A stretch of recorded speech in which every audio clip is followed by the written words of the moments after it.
അപ്പം ഞാൻ ഇവിടെ വിളിച്ചു, ഇവിടെ കാര്യം എന്നോട് പറഞ്ഞു. അപ്പം പെയിൻ വരുന്നുണ്ട്, അപ്പം അതിന് എപ്പിഡ്യൂറൽ എന്ന് പറഞ്ഞ ഇഞ്ചക്ഷൻ എടുക്കണം, ലൈക്ക് ഫോർ പെയിൻലെസ് സർജറി. നമ്മുടെ സ്പൈനിലൊരു ഇഞ്ചക്ഷൻ എടുക്കും.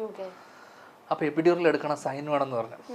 അപ്പോൾ അവളെൻ്റെ അടുത്ത് 2 തവണ വിളിച്ചു. അപ്പം ഞാൻ കൂട്ടുകാരോടെ നിൽക്കുകയാണല്ലോ. അപ്പോൾ ഞാൻ കുമാരോടെ നിൽക്കുന്ന സമയത്ത് 2 തവണ വിളിച്ചു. 3-ാമത്തെ തവണ വിളിച്ചിട്ട് ഇവള് എന്നോട് ചോദിച്ചു, താര ഇവിടെ കിടക്കുകയെന്ന്. കിടക്കുക മനുഷ്യനിവിടെ.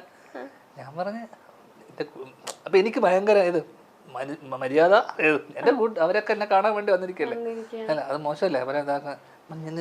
ഒരു മര്യാദ വേണം, ഇത് ഇവിടെ അവരൊക്കെ എനിക്ക് വേണ്ടി കാണാൻ വന്നില്ല.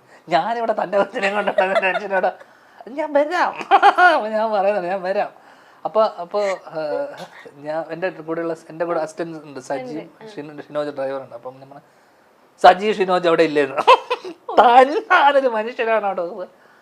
അപ്പോ നേരത്തെ പറഞ്ഞ പോലെ പറൂ എന്ന് പറഞ്ഞ പോലെ ഞാൻ പെട്ടെന്ന്, നമുക്ക് ആ സീരിയസ്നെസ് ഒന്നും എനിക്ക് അവിടെ സംഭവിക്കുന്നത് എന്താണെന്ന് ഞാൻ കാണുന്നില്ല, എനിക്കറിയില്ല. അവളെ അല്ലല്ലേ, അമ്മയും അച്ഛനൊക്കെ ഉണ്ട്, ഓക്കെ. പക്ഷെ ഈ ഇഞ്ചക്ഷൻ എടുക്കണ ഹസ്ബൻഡിന്റെ സിഗ്നേച്ചർ വേണം, ഓക്കെ, ലൈക്ക് സിഗ്നേച്ചർ വേണ്ട, സൈൻ വേണമെന്ന് പറഞ്ഞു. അപ്പൊ ഞാൻ എന്താ പറയണ്ടേ, അപ്പൊ എന്റെ കൂടെ വന്നവന്മാര് അത്യാവശ്യം പണ്ടത്തെ കമ്പനിക്കാരാ, സുഹൃത്തുക്കളാ. അപ്പൊ എന്നോട് അവൻ ചോദിച്ചു, എന്ത് വാട്ട് ഹാപ്പൻഡ് എന്ന് ചോദിച്ചു. No wife is, oh congratulations എന്ന് പറഞ്ഞു. ഞാൻ പറഞ്ഞ പ്രഗ്നന്റ് അല്ല, കൺസീവ് ചെയ്യാൻ. Wow congratulations. അപ്പൊ എന്നോട് ചോദിച്ചു, എന്നാ വാ പോവാന്ന്. ഞാൻ പറഞ്ഞു, ഇങ്ങനെ അടിച്ചിട്ടുള്ളത് ഈ സമയത്ത് പോണ്ട, നീ വരണ്ട. അലവലാദികളായ സുഹൃത്തുക്കളാണ് എന്റെ. ഞാൻ പോയിട്ട് വരാമെന്ന് പറഞ്ഞു. അങ്ങനെ ഞാൻ പോയി.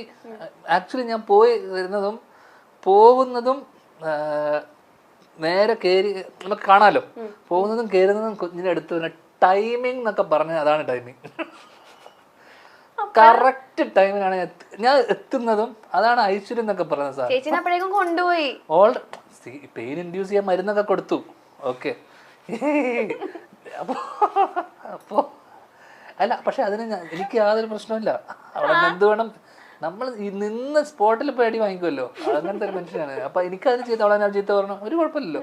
ഞാൻ പോയപ്പോ തന്നെ അത്രയും നേരം പെയിൻ ഇതാക്കിയിട്ടും വരാത്ത കുട്ടി, ഞാൻ വന്ന് കയറി കാല് വെച്ചത് ആശുപത്രിയിൽ എടുത്ത് വെച്ചതും കുട്ടി വരുന്നു. ഞാൻ പറഞ്ഞു, ഇതാ കഴിഞ്ഞല്ലോ, ഇതാണ് ഐശ്വര്യം. ഡോക്ടറോട് ഞാൻ പറഞ്ഞു, ഇത്രയും നേരം കഷ്ടപ്പെട്ട് കാണുന്നുണ്ടല്ലോ. അവർ പലരും പുഷ് പുഷ് പുഷ് എന്ന് പറഞ്ഞ ഒരു കാര്യമില്ല, കാലെടുത്ത് വെച്ചതും കൊച്ചു വന്നു. അതാണ് ഡെലിവറി റൂമിന്റെ അകത്ത് ഭാര്യ പെയിനിന് പ്രസവിക്കുന്ന സീനൊക്കെ കണ്ട് കരഞ്ഞ് തുളുമ്പി വിഷമിച്ചു എന്ന് വിചാരിച്ച കഥയൊക്കെ കേൾക്കാൻ വന്നപ്പോ കൊച്ചു പ്രസവിച്ച് കഴിഞ്ഞിട്ട് ആള് ഹോസ്പിറ്റലിൽ. പ്രസവിക്കുന്നല്ല, പ്രസവിച്ച് കഴിഞ്ഞിട്ടല്ല, ഞാൻ കേറുമ്പോ കാണുന്ന കൊച്ചിനെ അവര് ഇങ്ങനെ ജസ്റ്റ് പുറത്തെടുത്ത് നേരെ കൊണ്ടുവന്ന് വൈപ്പ് ചെയ്തിട്ട് നേരെ എന്റെ കൈ തരിക.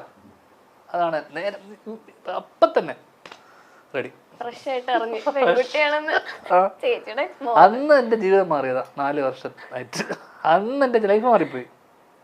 Turning point. അത് കഴിഞ്ഞിട്ടോ അതിനിടയിൽ വേറെ കുറെ കാര്യങ്ങളുണ്ടല്ലോ. അതിനിടയിൽ ഞാൻ ഓൾറെഡി മറ്റേ അവളുടെ അച്ഛൻ്റെന്നോ എൻ്റെ അച്ഛൻ്റെന്നോ കാശൊക്കെ വാങ്ങിച്ചിട്ട് വേണം അവരുടെ ആഗ്രഹത്തെ ഞാൻ ഇന്റർവ്യൂലൊക്കെ പറഞ്ഞിട്ടുണ്ടോ.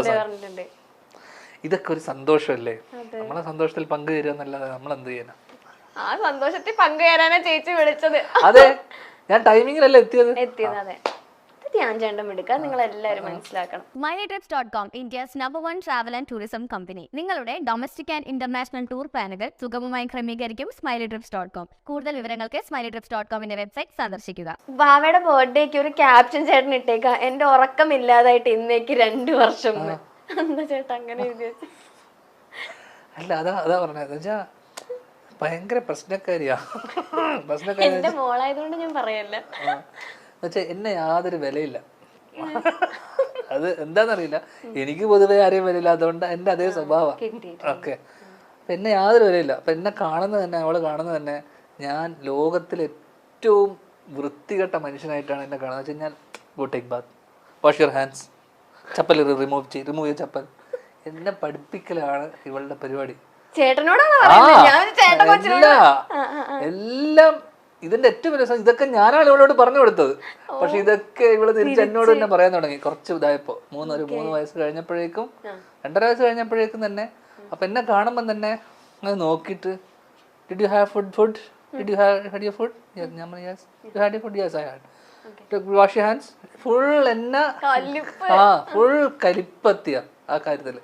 അപ്പൊ ഞാൻ ഉറങ്ങുമ്പോൾ വരെ ഇപ്പൊ രാവിലെ ഞാൻ ഉറങ്ങുവാണ് എന്നെ എഴുന്നേപ്പിച്ചിട്ട് why it's morning why sleeping still എന്നൊക്കെ പറഞ്ഞ ഫുൾ പ്രശ്നം. പക്ഷെ ഇവള് ചിലപ്പോ ഒരു ഉച്ചക്ക് ഉറങ്ങിയാലും ഒരു കുഴപ്പമില്ല. പിന്നെ രാത്രി എന്നെ ഉറങ്ങാൻ സമ്മതിക്കൂല. Come on let's watch something you are always sleeping. Full പ്രശ്നം. അതുകൊണ്ട് ഞാൻ അത് സ്നേഹമില്ലാത്തോണ്ടല്ല ചേട്ടാ, അച്ഛനോടുള്ള സ്നേഹമില്ലാന്ന് ഞാൻ ഒരിക്കലും പറഞ്ഞില്ലല്ലോ. പ്രശ്നക്കാരിയാന്നല്ലേ ഞാൻ പറഞ്ഞോളൂ. ഭയങ്കര സ്നേഹമാണ് ഞാൻ ഉണ്ടെങ്കിൽ. പിന്നെ എന്റെ കാര്യങ്ങൾ കാരണം ഞാൻ ഒരു ഉത്തരവാദിത്വം ഇല്ലാത്ത ഒരുത്തനാന്നുള്ള ഒരു ഫീലിംഗ് അവൾക്ക് 2-2.5 വയസ്സ് തന്നെ അവൾക്ക് മനസ്സിലാക്കി. അതുകൊണ്ട് തന്നെ എന്നെ അച്ചടക്കം പഠിപ്പിക്കുക എന്നുള്ളതാണ് അവളുടെ ലക്ഷ്യം പോലെയാണ് അവള് എന്നോട് പെരുമാറുന്നത്. ഇപ്പഴേ അച്ഛനെ ഒന്ന് പിടിക്കണം. എന്നോട് ഇന്നലെ വന്നിട്ട് എന്നോട് പറഞ്ഞേ look at your so fat എന്ന്. Look at your tummy. What is this? Your so fat. അപ്പൊ ഞാൻ yes I want to reduce my weight I will do it for me. Okay fine. അപ്പൊ എന്നോട് എപ്പോഴും പറഞ്ഞറിയാമോ ഫൈൻ. ഇതാണ് എൻ്റെ അടുത്തുള്ള fine സാധനം. ഫൈൻ ഓക്കെ ഫൈൻ ഇങ്ങനെ ഒരു സാധനം. You are so fat you are so fine. അതൊരു പോക്ക.